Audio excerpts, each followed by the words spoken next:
Happy Friday the 13th. It's Katherine Watson here. I want to talk to you if you are out there and you are looking for an assisted living or a nursing home for a loved one. Maybe your parent, maybe a spouse, maybe somebody else that you care about. The number one thing that you're going to want to look for is smiles. And I'm talking about smiles on the staff, okay?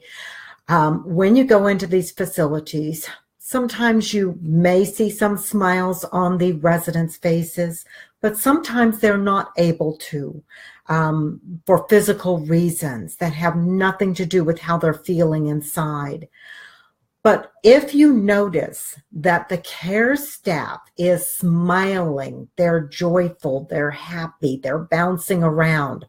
I went to visit Sycamore Creek Ranch Care, Memory Care in Spring, Texas yesterday. And immediately when I walked in, the big smiles on the faces of the caregivers told me everything I needed to know. These people were in good hands. They were being taken well care of. And that is the number one thing. If the staff is walking around with their heads down and they feel like they've got the weight of the world on their shoulders, they're not smiling, they're frustrated. You can tell there's a frustration on their face. They're hurried. They're just really always hurried every time you go in there.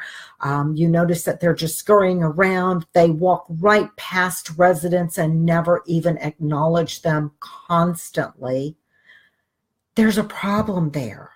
There's a big problem there. So you need to really pay attention to the staff. You want to look at staff longevity too. This is not an industry that's known for staff longevity. There's a lot of turnover. But if you find a place that there's not that much turnover, that there are people that have been there for a long time, maybe even years, that's some place you want to check out a little bit further, because there's a reason that people stay at particular facilities. There's a reason they're staying there. They're happy there. And if they're happy there, it's usually because things are being run correctly and they're able to get the best care. Most people go into these caregiving roles because they have a heart for it. And if they work for a company that doesn't have that same heart, doesn't share their same beliefs, they will get frustrated and they will leave. Or they will go throughout their day just feeling down and not happy. Who wants to be around a caregiver that's not happy? If I need care in my older years, I want to be around joyful, happy people, right? How about you? Of course. So that is the number one thing that I think all families need to know. Look at that over anything else. The smiles, the joy will tell you if this place is a good place.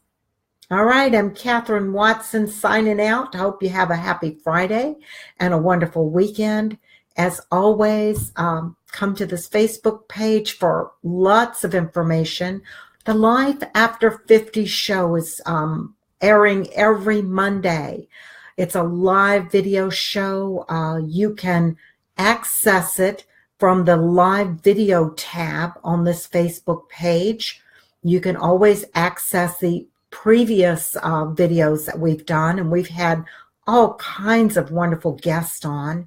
This coming week, I'm going to have two guests on that are going to tell you the two most underutilized services that Medicare does pay for. And those of you in this world of trying to care for an elderly person, you know that Medicare doesn't pay for a lot of things, right?